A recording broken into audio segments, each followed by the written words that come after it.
Hello student, आप सभी का स्वागत है पॉलिटी बाय पाटिल में। स्टूडेंट, हमारी राजनीतिक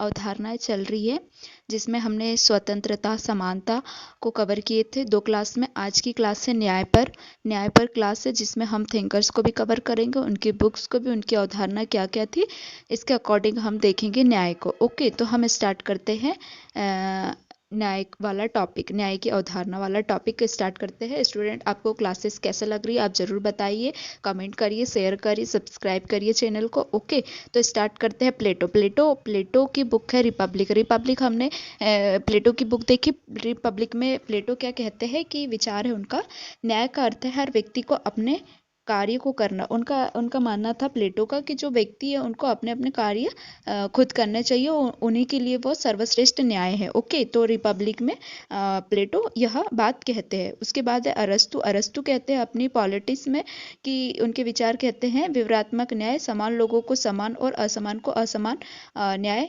देना चाहिए। मतलब ये लेन देन और दंड में समानता की बात भी करते हैं। हमने समानता के विचार में भी यही बात को पढ़ा था कि समान व्यक्ति को समान और असमान को असमान देना चाहिए, क्योंकि यहाँ पे उनके उनके उनका मानना था कि सभी की बौद्धिक स्थिति अलग अलग होंगी। तो इस आधार पर उन्होंने अपने विचारों में कहा कि समान को समान और असमान को असमान ही न्याय है उनके उनके विचारों में। ओके, तो वहीं पे फिर है मध्यकालीन के विचार में सेंट ऑगस्टाइन दिखाई देते हैं, जो उनकी बुक है द सिटी ऑफ गॉड में ऑगस्टाइन कहते हैं कि सच्चा न्याय केवल भगवान और ईश्वर प्रदत्त नियमों में है। मतलब उनका कहना था कि जो भी सच्चा न्याय है वह भगवान या ईश्वर द्वारा ही बनाया गया है, वही उनके लिए सर्वश्रेष्ठ न्याय कहलाता है। ओके, थॉमस एक्विनास कहते हैं सुमा थेवोलॉजिकल उनकी जो बुक थी, उसमें न्याय प्राकृतिक विधि पर आधारित है। उनका नेचुरल लॉ के अकॉर्डिंग वह न्याय को व्यक्त करते हैं। थॉमस एक्विनास कहते हैं। ओके, प्राकृतिक विधि पर ही वह न्याय की परिभाषा को व्यक्त करते हैं। ओके, नेचुरल चीज़ें जो भी हो रही है उसको ही वह न्याय मानते हैं। फिर आधुनिक दार्शनिक में थॉमस हॉब्स दिखाई देते हैं। थॉमस हॉब्स की बुक थी लेवियाथन। हमने तीनों, मतलब कि स्वतंत्रता, समानता और अभी न्याय में भी हमें लेवियाथन दिखाई देती है। तो न्याय सामाजिक अनुबंध, सोशल कॉन्ट्रैक्ट से आता है, प्राकृतिक अवस्था में न्याय नहीं है। तो मतलब वो कहते हैं कि कहाँ पे न्याय है, सामाजिक क्षेत्र में न्याय है, ना कि वो प्राकृतिक अवस्था में न्याय को मानते हैं। ओके, जो समाज में जो चीज़ें हैं उसको न्यायपूर्ण वितरित हो रही है व्यक्ति को, तो उनके अकॉर्डिंग वह न्याय है। ओके, लेवियाथन वाली बुक में वह यह बात व्यक्त करते हैं। फिर है जॉन लॉक की बुक है true treatise of government. John Locke कहते हैं ट्रू ट्रीटिस ऑफ गवर्नमेंट में उनके विचार है प्राकृतिक अधिकार की रक्षा करना। ट्रू ट्रीटिस ऑफ गवर्नमेंट में प्राकृतिक अधिकारों की रक्षा करने पर बात कही गई है जॉन लॉक द्वारा। तो वह न्याय को ही वह प्राकृतिक अधिकार मानते हैं। ओके, अपने book true treatise of government में यह बात कहते हैं। उनके बाद है रूशो द सोशल कॉन्ट्रैक्ट में न्याय सामान्य इच्छा के सिद्धांत के अनुसार ही उन्हें न्याय दिखाई देती है। इसमें समानता भी दिखाई देंगे और न्याय भी। यहाँ पे स्वतंत्रता, न्याय, समानता, यह सब बातें सोशल कॉन्ट्रैक्ट में इनके दिखाई देती है। क्योंकि क्या होता है कि समाज में व्यक्ति स्वतंत्र पैदा होता है, लेकिन समाज की जंजीरों से जकड़ता जाता है, इसीलिए वह इस प्रकार से न्याय कहते हैं कि सभी को सम्मानपूर्वक न्याय प्रोवाइड हो। ओके, फिर है इमैनुअल कांट कहते हैं critique of the pure reason, metaphysics of morals. उनके विचार थे कि न्याय नैतिकता पर आधारित है, मनुष्य को साध्य नहीं साधन मानो। ओके, उनको साधन मानो, क्योंकि क्या होता है कि व्यक्ति इन्हें साधन मान के यूज करते चलता है, लेकिन उनका कहना था कि इन्हें साध्य मानो, यही एक वास्तविक चीजें है। ओके, उनके उनके बाद है जॉन स्टुअर्ट मिल कहते हैं, उनकी बुक है उनकी बुक में कहते हैं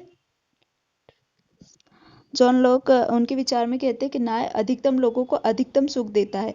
मतलब उनका उनका मानना था कि जो व्यक्ति है उनको जितना सुख दिया जाए, अधिकतम लोगों को अधिकतम सुख की बात करते हैं। उनके शब्दों में यह न्याय है। ओके, और उनके बाद है कार्ल मार्क्स कहते हैं critique of the political economics में अपनी बात को व्यक्त करते। दास कैपिटल में पूंजीवाद में वास्तविक न्याय असंभव न्याय तभी जब वर्गहीन समाज बने। पूंजीवाद में वास्तविक न्याय असंभव है, न्याय तभी जब वर्गहीन समाज द्वारा बनता जाता है। ओके, तो न्याय की परिभाषा देते हुए कार्ल मार्क्स यह बात कहते हैं। ओके, कार्ल मार्क्स का कहना था कि समाज में समानता हो।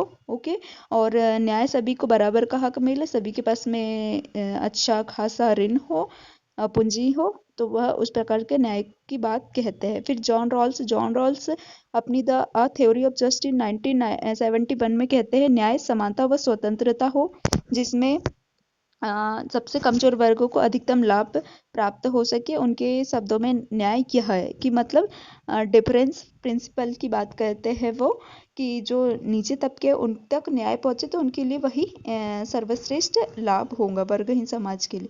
फिर रॉबर्ट नॉजिक कहते हैं अनार्की स्टेट एंड यूटोपिया 1974 में न्याय कहते हैं अधिकार आधारित न्याय हो, राज्य का दायरा सीमित हो। मतलब वह कहते हैं कि जहाँ पे अधिकार हो, व्यक्ति को अधिकार प्राप्त हो, तो वह राज्य का दायरा जहाँ सीमित है, वो उनकी बात कहते हैं कि सभी तरीके से न्याय दिया जाए। ओके, अमर्त्य सेन कहते हैं द आइडल ऑफ जस्टिस में न्याय क्षमताओं का विस्तार केवल संस्थागत न्याय नहीं बल्कि वास्तविक है। उनका कहना है, अमर्त्य सेन का 2009 की बुक है उनकी द आइडल ऑफ जस्टिस में न्याय समानताओं का विस्तार है, केवल संस्थागत न्याय नहीं वास्तविक न्याय है। ओके, तो इस प्रकार से हमें यह थिंकर्स दिखाई देते हैं जो अपने विचारों में न्याय की परिभाषा को व्यक्त करते हैं। क्योंकि न्याय क्या है कि किसी के साथ में शोषण ना हो, सभी को बराबरी का हक मिले, वही एक प्रकार से न्याय है। ओके, तो इसमें हमें 13 थिंकर्स दिखा दिए। अमर्त्य सेन हो गए, रॉबर्ट नॉजिक हो गए, जॉन रॉल्स हो गए, और जॉन रॉल्स के बाद Karl Marx, John Stuart Mills हो गए, इमैनुअल कांट हो गए, रूसो, जॉन लॉक हो गए, हॉब्स हो गए, प्लेटो हो गए, अरस्तु हो गए, सेंट ऑगस्टाइन है, थॉमस एक्विनॉस है। यह इस प्रकार के हमें ये थिंकर्स दिखाई दिए। ओके।